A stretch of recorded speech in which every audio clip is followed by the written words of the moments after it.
My name's Chris. And I'm Christy. And this is the Washing Up Podcast. Yes, and tonight on MasterChef, we got stoned. We did indeed. We got Curtis stoned.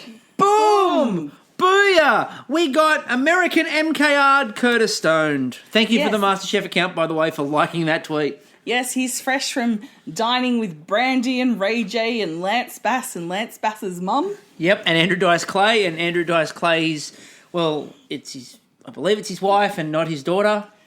She looks very young. She does. And is he the one that, no, there's one of them that had married their ex-friend's husband or something? No, they were friends, but that's right. It was Leanne Rimes' ex-husband and the guy, but anyway, long story short, this was Curtis Stone night. We don't get a week. We get a night of Curtis Stone. One night stand with Curtis Stone. And you know what? Apparently the ladies were a little bit giddy. Oh my God, how much does that shit me? It shits me on My Kitchen Rules, where it's kind of like, you know, for the first 3 or 4 nights, it's always like, ooh, Manu and Pete, they're so handsome. And it's like, shut the front door, because quite frankly, this is bullshit and boring. But they did this big thing where everyone was going giddy and a bit crazy over Curtis Stone. Nicole and Tamara especially, we're looking at you girls, and Sam, who seemed to be talking up the fact that the girls were going a bit giddy over Curtis Stone. Sam seemed more engrossed about this than the girls did. I know. Do you think he was feeling a little, Left out? Left out there? Oh, yeah, Sam was aspiring. Anyway, so Curtis decided to, in his mind, he was going to hero some of the best ingredients he could in that box. And what he decided to do was hero everything that's on sale at Coles. Well, I'm sure what came Da-da-da-da. Da-da. Now, what I'm missing, right? Ta-da! I was really upset that we never actually got to see Curtis's MasterChef people. They had these, ad picture. Remember the ad from last year? Yes. It was Curtis Stone, and it was a MasterChef setup. And there's all these people, and there's that one woman who kept peeling or working on the potato for so long, and we never got to see what they made. I wonder if the woman working on the potato forever is in some way, shape, or form related to Ray. Or just given Ray's carrot surprise and the poking of the butter. Maybe they're all named Trent, so we'll never hear from them again. The entire room, ladies, gentlemen, everyone else, it was just all Trents. The whole room was Trent. So we were featuring the on sale at Coles box. Yes. Raw almonds, non-activated. Non-activated, exactly. Unactivated almonds. Now, they included things Lamb. like, they had blue cheese in there, they had steak in there. I think you'll find it's called Gorgonzola. Yes, well Primavera or some bullshit like that. Nobody referred to their ice cream as Gorgonzola. And we'll come back to that in a minute, because I've got a really, Now, when they started, there was one line that stuck with me. Yes. And it was where they were talking about, the way they were cooking, and I can't remember who it was who said that they're using, vinegar and fat. And Curtis went, vinegar and fat, you're talking to the right two people. And it was him and Matt. And all I could think of was it's his new buddy cop show. Just next Curtis Stone is Vinegar. Next time on Vinegar and Fat. It's the new version of Jake and the Fat Man. Hey, Vinegar, who do you think the punk is round the street? And then Fat throws his cravat to one side before revealing that he's not quite sure, but he'll bring in his assistant George, who will just go, yeah, we're looking for a criminal, yeah? He's the interrogation dude. Take him down to interrogation. Yes. You sit him down in the room with George. You're just going, yeah, you did it. Yeah, you did it. Yeah, I'll admit to whatever you want. Just shut up. And then in the CI lab, it's Gary just cooking some pork crackling. But also George is down in CI because he's got to use his tweezers. Oh yes, that's right, for the montage. So Vinegar and Fat, the new buddy cop show. Check it out soon on 10. Yeah. They might need it economically. Anyway, so we had a few interesting concepts. Mm-hmm. Nicole decided to do her turmeric and beef tortellini. Well, and deep fried finger. The initial concept was turmeric and beef tortellini. Yeah. Apparently, then after that, it did become deep fried finger. And, I mean, look, we've seen a lot of the blue bandages this year. We haven't seen a real medical emergency.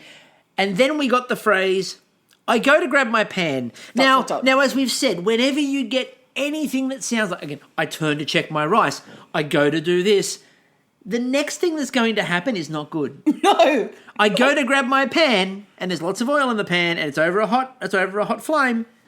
You know. No, you know what's going to happen? In 2 weeks' time, the editors are going to punk us, and it's going to be, I go to check my ... go to like the fire flash over the MasterChef thing, and we come back, I go to check my such and such, and it's perfect. Like, they sort of do that here and there. Like, Diana does that all the time. Diana's the big one for that, where she goes, I go to taste my broth. It's great. Yeah. I go to taste my dumpling. It's great. But Diana's the only one. Everyone else who turns around to check their ... something bad happens. In this case, Nicole decided to cook her whole arm. Yeah. So... But I think we need to be clear on what a ... equals. A ... is where they cut the audio and just show you a little flash of like activity going on, and then they cut to a break. And by the way, we do know what the actual term is, but it's not as fun to say, I go to grab my ellipses. I go to grab my ... Sounds much more engrossing. It's got more cut through and traction. Yeah, more cut through, more traction. A bit of sizzle. Yeah, lots of sizzle. Lots of forward sizzle in this episode too. So Sam then decides to make blue cheese ice cream with grapefruit, and he uses the phrase, I'm going to do it all by taste. Now, blue cheese ice cream, if I'm doing that all by taste, I'm probably not doing it. I don't mind blue cheese in certain circumstances. I've seen it done before, and I've seen it done twice tonight. Yeah, I've seen it done twice tonight. But I've seen it done before, and it's usually done as a kind of a fancier twist on a cheese platter. You know, like it's usually... Well, that's sort of... When we get to one of our favourites in a moment, we'll talk about the fact that it was done as a twist on a fancy cheese platter. Yeah. When we come back to him in a moment. I also just want to put it out there. I believe genuinely that Eliza was channeling her inner Val from Great British Bake Off. I'm just going to do my Yorkshire puddings, and then you see Eliza doing her little and then they're like, so how do you do your Yorkshire pudding? You know, that was what the MasterChef... to see if it's cooked. Yes, listen to your bakes. And so MasterChef account put out there, you know, how do you do your Yorkshire pudding? And my response was, I listened to Val. Because, of course, as we know, as Val once famously said, they won't let me back in Yorkshire if I get this wrong. Yeah. And again, as those of us... No, she got that right. It was the one thing she did get right in the whole series. Did she? That and the mystery bake that nobody had ever heard of. Those things, that Val got right. The dumpf noodles? Yeah, she made the dumpf noodle. She got dumpf noodle right. So dumpf noodle and Yorkshire pudding was the other thing she got right. She goes, oh, good. They let me back now. Yes. And again, for those who listen to our Great British Bake Off section of this podcast, you'll understand my theory that Val wandered off the bus to the seniors' home one day and accidentally ended up on TV. So I know a new theory. Aram got off a backpacker tour. Yes! And wandered into the MasterChef. Aram is not visa dodging like I thought. No. He's on a Wicked Campers tour. He is. He just got... He was driving his Wicked Camper and it broke down. It broke down. He owns the Vespa! He owns the Vespa, yes! Aram, oh my God. Aram must own the Vespa. And he was sleeping in the garden. And they went, we can't leave you sleeping in the garden. How are you at cooking? Yeah. And he's gone, I suppose I can whip something up. Yeah. And we haven't seen much evidence of it tonight. No. But we've seen a little bit of it, so yeah. You do you, Aaron. So we've solved a problem. Yeah. I like solving problems. We're good at this. Yes, you know who we need to join? What? We need to join Vinegar and Fat. We'll be there like goofy, like tech geeks that they go and consult. No. I know who we're going to be. Off the record? What? I know exactly who we're going to be. Who are we going to be? We're going to be those two cops in Brooklyn Nine-Nine who just steal everybody else's food. I'm going to be the one on the office chair, just driving myself around on the office chair. Yes, that is us. That is us. We are those guys. So now, this is where we have to start with everybody's favourite long-running series. Yes. Some people cook in the kitchen. Some people sort of do it right. Some people get Choking at the wrong time. You know why you choked? I can tell you why you choked. Because Ray's first description of what he was going to do was some kind of dessert, and then he started listing off prosciutto. And that was his starting point. And then what we ended up with, and I didn't hear him say it at the time, but by the time he dished it up, it was blue cheese ice cream. I don't think you get it though, because when you go to the Pizza Hut dessert bar now, it's all about prosciutto and blue cheese ice cream. Instead of the whippy thing, you have a choice between vanilla and blue cheese. Yep, exactly. And the toppings, you've got sprinkles and prosciutto. I will have tiny marshmallows, some blue cheese ice cream. Look, I'm all for prosciutto. food. I'm all for food invention. I genuinely am. But there is a part of me deep down that longs for a simpler day when dessert was dessert and main was main. Look, in this This workaday world, in this coarse fluid world, an entree can become a main can become a dessert, and a dessert can become an entree. It can be a nondescript. Like it can just go. I'm not having a what's it called? I'm not having a label. No label. I'm coarse unbinary, non-binary coarse. Non-binary meals.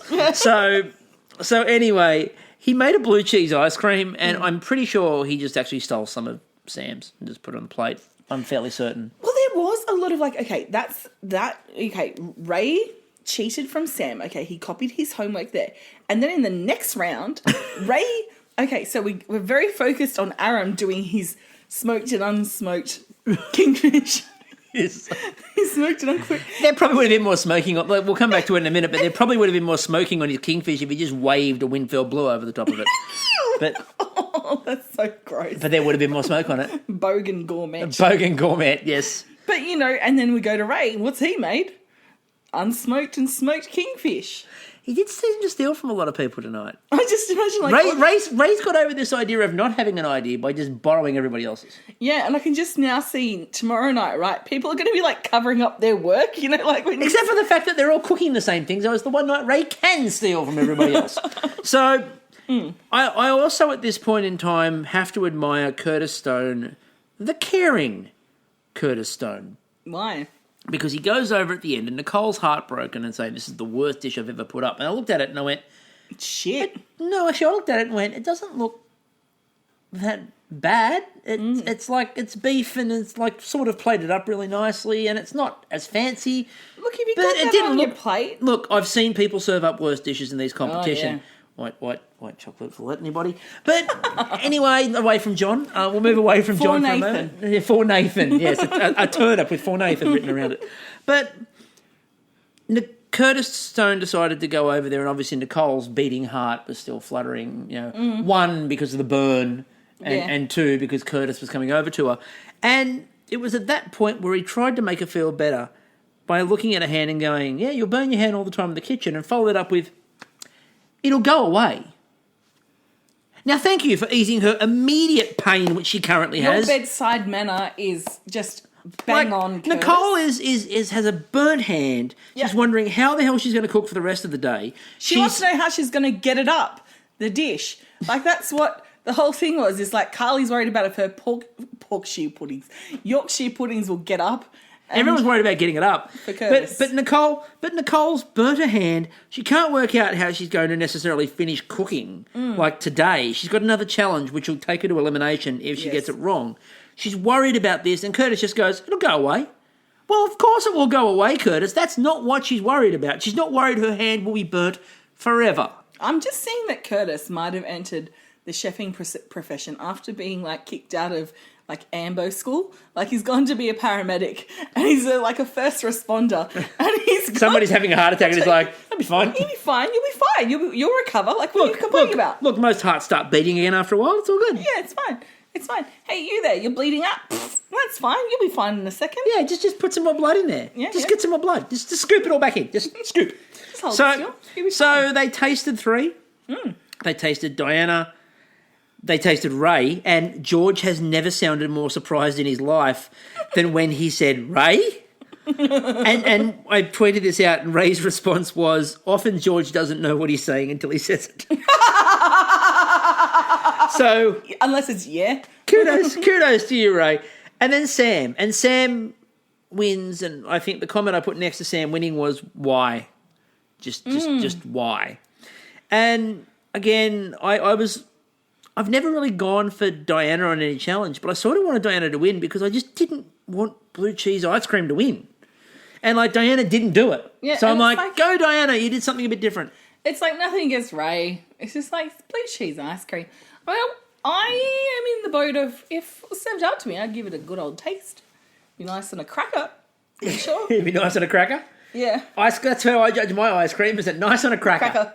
It's like I go into like, a local gelato place. They want to, go, you want a taster? And they hand me a spoon and I pull out a little Jats. They bring out a salada or a Jats. It's like, just smear it on there for me. Smear it on there. So that cookie dough. So the bonus challenge. Now, let's enter the idea of the bonus challenge tonight because first of all, you had to pick from the list of ingredients provided by the coal stockists. Well, they didn't say they were coal stockists, but let's face it. They were farmers. Curtis went to Coles and went, give me some of your produce, guys. Show me some of your farmers. So they all came in. I like the fact they had a guy who just brought in capers. That was all he did. The caper grower.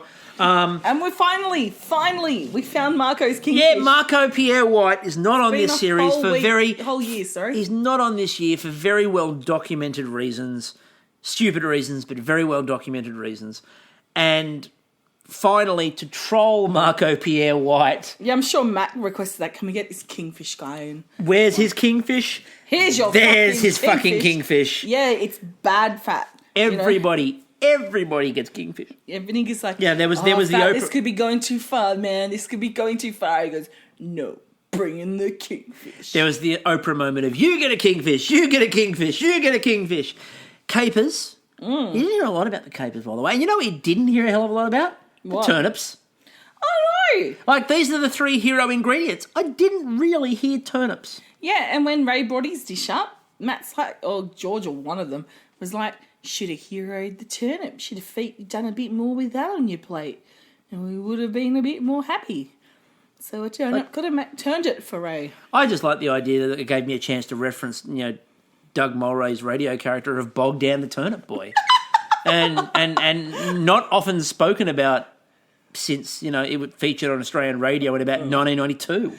I had a really bad experience with a guy from Cornwall who one of his sayings was, in Cornwall we pick turnips and we have sex, and it ain't turnip picking season. Do they pick it was neither turnip picking season or the other one, really. So in Cornwall, according to him, do they pick the turnips to then have sex with them? Probably. I'm presuming so because I didn't get any. Well, obviously he's very interested in the turnip. Oh, yes. I'm very interested. So, now, there's only one winner. There's not going to be a group tonight. There's only one winner. And their award is the Power Pin, which is the dumbest sounding thing I've ever heard of in my life. And the only person who seemed keen on saying it was Diana, because they kept on cutting back to her and every sentence included the phrase Power Pin. But the thing is, like, Power Pin, when George was saying it, it really sounded like the newest addition to what's in a Finnish Powerball. Finnish Powerball, now with the extra power of the Power Pin. Pin the dirt up against the side of your plates, then scrub it away with the Power Pin. Yes. It just, or the Power Pin sounds like a turbocharged move in a wrestling game. You've got your special. Quick, now, hit the button. Power Pin! 1, 2, 3. So, but let's debate just quickly. And I don't know how much of a debate is because I think we both agree. The power of the Power Pin, which I can't believe I just said that sentence, but here we are, ladies and gentlemen. The power of the Power Pin is 15 minutes extra at any point in time. Now, the at any point in time bit, yep, okay, cool. The 15 minutes, if you've watched the challenge where the professional takes on the amateur, that period of time that they get, by the time the professional comes out of the pantry, they haven't started yet. So you're going to get, a half-hour head start instead of a 15-minute. Or they could choose it there, or they could choose it like when they do their group challenge. They could, but what? I wonder if you can use it in the group challenge because that'd be interesting. Yeah, because they start 15 minutes ahead of their own group. Yeah, like starting. But how does that work? And the other thing is too, I'm not saying to use it in that challenge to get half an hour. What I'm saying is when they get 15 minutes already, they can't use it. Yeah. So what are they going to do with And look, Carly, we're not spoiling anything. Carly won it. And last time Carly had a head start like that, nothing happened. No, didn't really do much. Nothing happened. So in theory, it's good, but I don't think 15 minutes is a hell of a lot of an advantage. Does she get an extra 15 minutes at the end? Like, can she go like, oh, fuck, I'm falling behind. This needs an extra 5 minutes in the oven. I really want to work on my plating. No, I think it's a 15-minute head start. It would have more power, I agree with you, if at any point in time you could produce the pin and go, I want 15 minutes tacked onto the end. Yeah. That would be better. Absolutely. I would like that as a power. But I think 15 minutes at the start, for a start, it gives everyone 15 minutes to watch you cook. And I've always maintained the problem in those staggered challenges is everyone stands around and watches what the person cooking does. Mm-hmm. It's not really an advantage. No, that's why I think maybe using it in the group challenge might help, because you can start the prep for your team. That's probably a good idea, but this was one where I think winning this one actually is probably one of the worst rewards you could have got. Because like with the other one, you get the chance to go for immunity for top 3. Yeah. But instead, they're going to bring someone back from the dead. Well, yeah, it said this week they're doing the back from the dead sort of challenge. And boy, doesn't Pete look happy. Yeah. Hey, look, it's a zombie contestant. I wonder if they'll notice Trent. I wonder. Because Trent's been talking about that on Twitter a lot lately. The fact that, nobody ever notices he's around.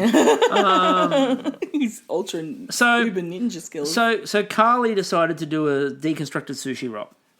Mm-hmm.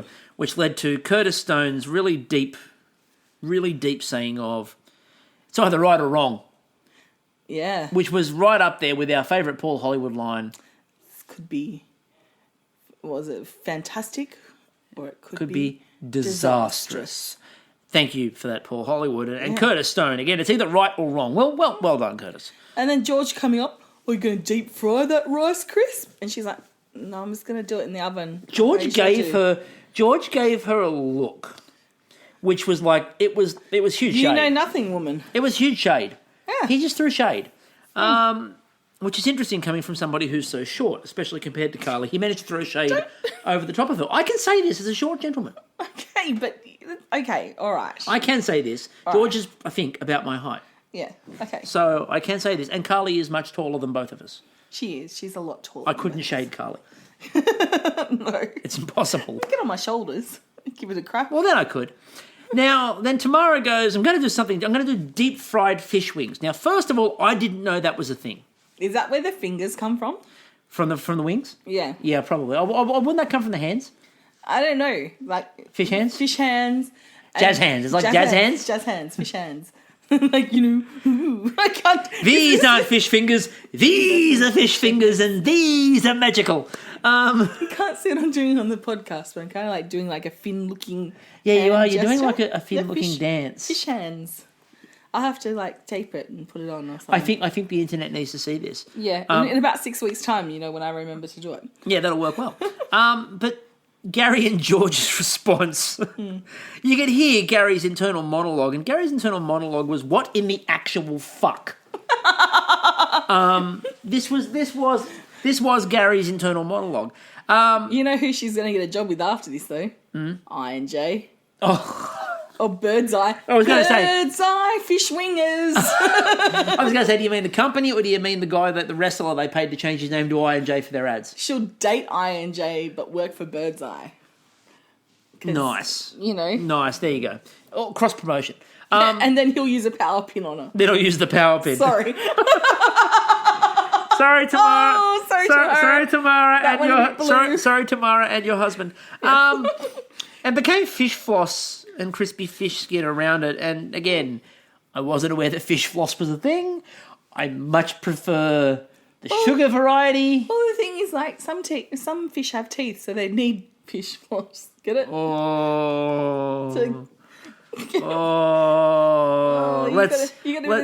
Let's go to the no dur moment of the episode, shall we? Okay, let's do that. So, a couple of weeks ago, we had a no dur moment. And the no dur moment was Aram. And this week, the no dur moment belongs to, well... Aram. No. What's it say? It belongs to Aram. Oh, it belongs to Aram again. Aram is owning... That's right. Aram is owning this segment. Well, he's just a backpacker that got lost. So. Now, he's got everything on his plate seems to be crispy, except for the tartare. At which point he turns to the camera and he goes, tartare is quite simple, really. It doesn't involve cooking. No, it's tartare. That's what it is. But what Aram then decided to do was smoke it. Just a smoke-infused flavour. Well, he was a backpacker. I think he went outside and rolled some up in I think paper. he had his own smoke instead. Because there didn't seem to be a hint of smoke anywhere around the fish. No. Didn't seem to exist. Sam, on the other hand, started a folk band. He Cheech and Chong that shit.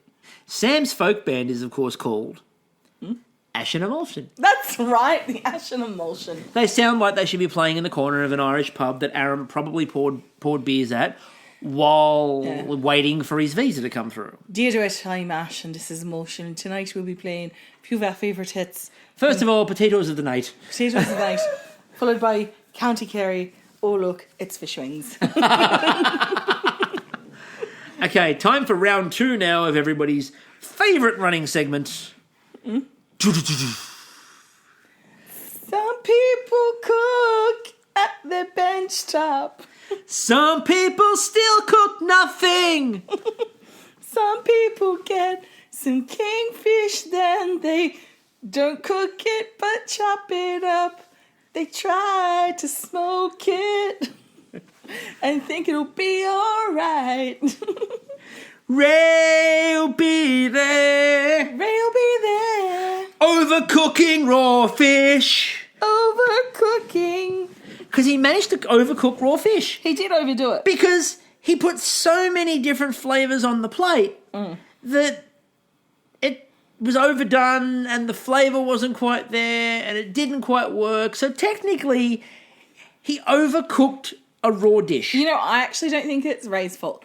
I think it's a mad agent getting in there and sabotaging his dish because obviously Penny and Brain weren't available tonight. They were off being children. I'll get you next time, Raymond.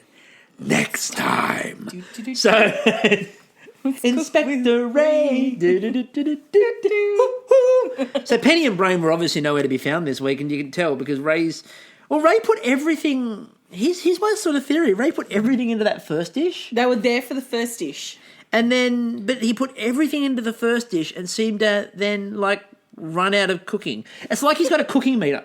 It's like one of those power bars, again, on video games, and he has a cooking meter. And he's got to use his cooking meter wisely because once it's spent, that's it. He's out. Someone hand him a mana bottle. You know? He needs mana. Ray needs to up his cooking mana. Yeah.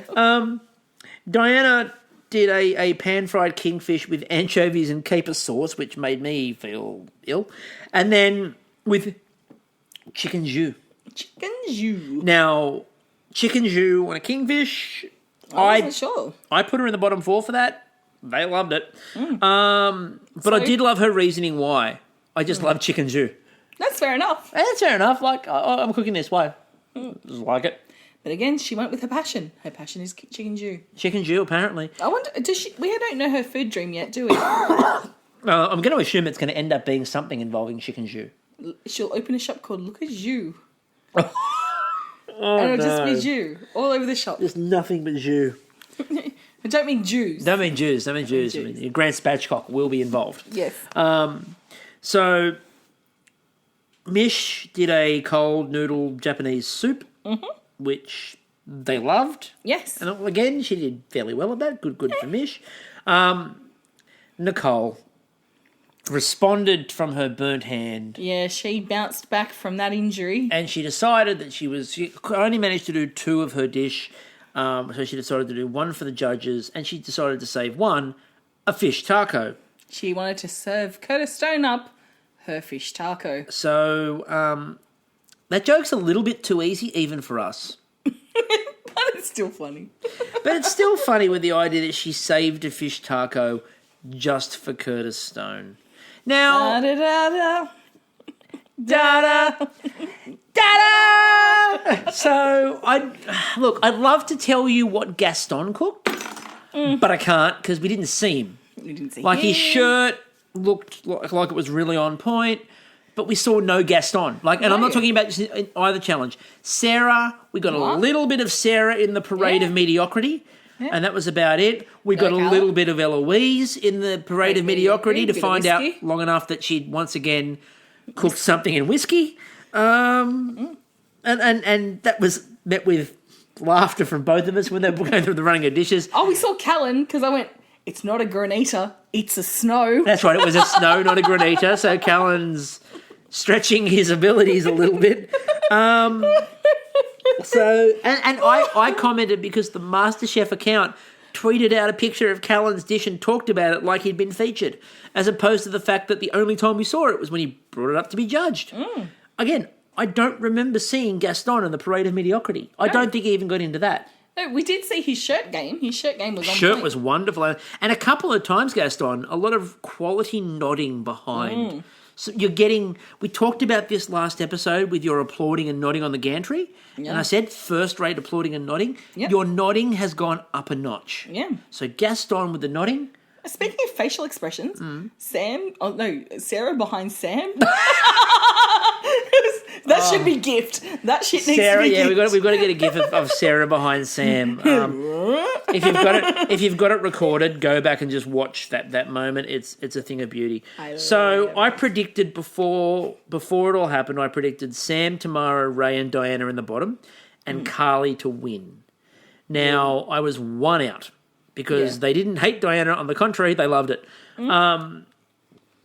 Aram's dish, I sort of worked out that Aram was in trouble when he brought his dish forward, and we hadn't really seen it, and I believe your phrase was, it's like when you open up the cat food and there's the dine.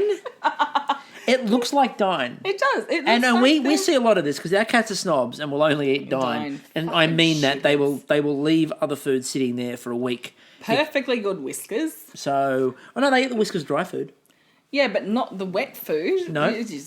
And don't start on that other dry food you bought the other day. I know. Go me, like buying a bargain bin dry food. It's been sitting there for a week and a half, wouldn't touch it, and I was being accosted by cats. I need to go up to them and go, there are cats in the third world that would kill for There are cats in Australia that are making their choice right now, and you're not helping them. Yeah. So if we'd taken Aram's dish, I think they would have eaten it.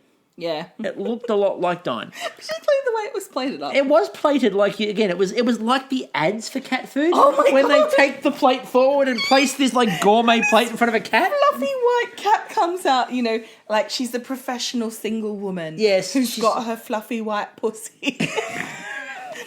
Perfectly groomed. She's still got the business attire on with the high heels and walks out and lays this gourmet plate of cat food. After putting on a bit of sprig of parsley. There's always a sprig of parsley.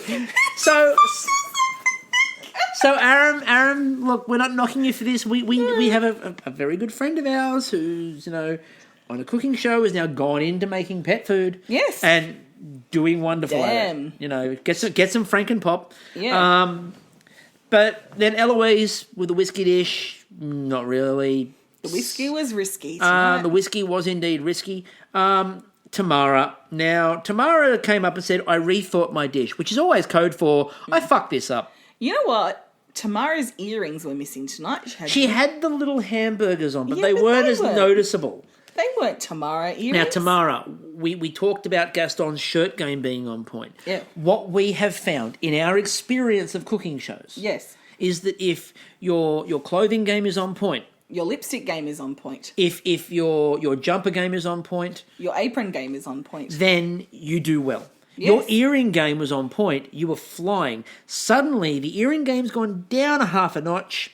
You've been in a lot of eliminations. You need to get yourself out to the prawn markets when you get off and get to one of the jewellery stores. They have jewellery. No, that's the food market. No, there is the market's just near there too. Yeah. Or head down to the bazaar. Or the Queen Victoria market. Oh, no, the Chapel Street Bazaar. Chapel Street Bazaar, darling. Get yourself down there. Get yourself some earrings. You'll be perfect and you'll start winning again.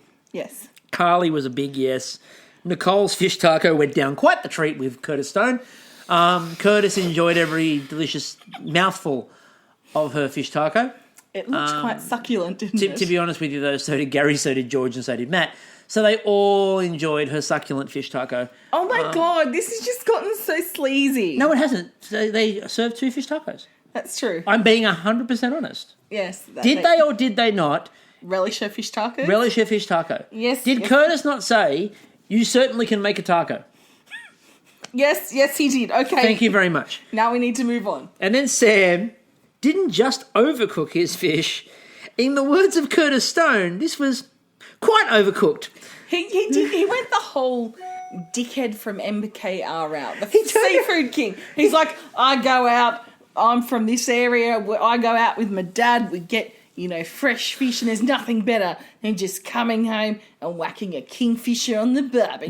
The boys will be all out there getting the kingfish right now. It's the dream to catch one. Yeah, that's right. And the second you do that, Sam, you're opening yourself up for problems. Yeah, it's like, woo! Even if that is the case, don't tell anybody. Don't tell anyone. If I can cook something, if I go on one of these shows, I'm not telling people I can do that. Yeah. Because if it doesn't work, I look like a moron. You're going, what? What? I don't know anything about this lamb stew that Christy keeps raving on about. Just shh about that. I don't know how to cook lamb. What comes out? Lamb. What do you mean? I'm cooking a pasta dish. I don't know how to do that. What do you mean I need to use chorizo? I've never used chorizo. I don't know how to do it. Okay. Not my favourite food. No. So Yes. the pin contenders were Mish, Diana, and Carly. Yes. Carly got pinned. Carly got pinned. George pinned Carly. Carly gets that great bonus of 15 minutes. Woo! It would be good. It would really be a power if she could have an extra 15 minutes for every single fucking cook this You know week. what I thought the power would be? That she could take 15 minutes off somebody. Oh, that's nasty though. Yeah, but, if Take it off the professional. But it's no professional this week. If it's a one-off power, then it becomes strategy as to when she decides to take 15 minutes off somebody. No, because that's not this competition. This competition, that makes it American. That sends it down the I'm going to beat you route. You're right with that, but I don't think that adding 15 minutes on at the start, I think what we came up with before of adding 15 minutes on at the end is more of a power. That would work. That's fine. I like that idea more, the add 15 on at the end. Like if she clearly knows, like if she's in a spot of bother and she goes, I'm going to need an extra 15 and she can call it. Pin. Yep. That'd be good. I like that idea. That's really good. Aram, Tamara, Ray and Sam are in the bottom four. So we're getting 4 people who have been there. Done this. A couple of times now. Tamara, unfortunately for Tamara, she's becoming an old hand at this. Yeah, but so Sam had a bad run and Ray will... Well, Ray's lived in blacks. I know. Like I think I've seen. For you, John Stone. I think I've seen Ray in the black apron more than I've seen him in his Ray apron. I'm sure when Ray's walking, it's just So reciting the Night's Watch. Sam's been a bit up and down, and there. Aram's had 1 or 2 goes at it. Tamara's now had a few goes at it. Again, Ray is the old hand at this with no Pete. Ray is now the Guardian. He really is. He's the Lord Commander. He's the Lord Commander. He's the Lord Commander of eliminations. I'm hoping tomorrow, right? So say if he gets eliminated, right? He just, rips it off and goes, my watch has ended. I hope so. I really hope so. So anyway, with that in mind, like I don't want to see him go home because they're going to Raywatch, but I'm saying we love the Raywatch segment. Now hopefully tomorrow night is not going to be cause for our last Raywatch. I know. So tomorrow night will be the elimination. The night after that looks like it's that who comes back round. I know, it's like zombie contestant time. I really want Trent to come back so they can forget all about him again. It's a necromancy night where George, Gary and Matt get around a cauldron and start chanting, adding old components from, they add an egg to bring back Jess. They add a... Scotch egg. They've got Yotham's Scotch egg from last week, and they're going to put it out on the bench. They put in a green apron to get back Sam from his captaincy. That'll be fun. So we'll have those. We'll get to see Bettina again. There'll be a Handle reference. Now, Benita's... Benita, sorry, not Bettina. I noticed tonight for the first time, I don't know why I've missed this, it looks like in her opening montage video that Benita's doing like a press-up off the bench. It looks like she's doing a gym session. Everyone else is cooking something or like dangling, or in Mish's case, waving the gold leaf and missing the bowl completely. And I like the fact that that's the take they went with too for Mish. But in Benita's case, she looks like she's like doing push-ups on the bench. If you wanted to look ripped, Good for you. Gaston would be a fan of that, by the way, because, He's in the background going... what a guy. So, and on that bombshell, it is time for us to head off tonight. Mm-hmm. My name's been Chris. I'm Christy. And we will catch you all on Tuesday night. Ciao.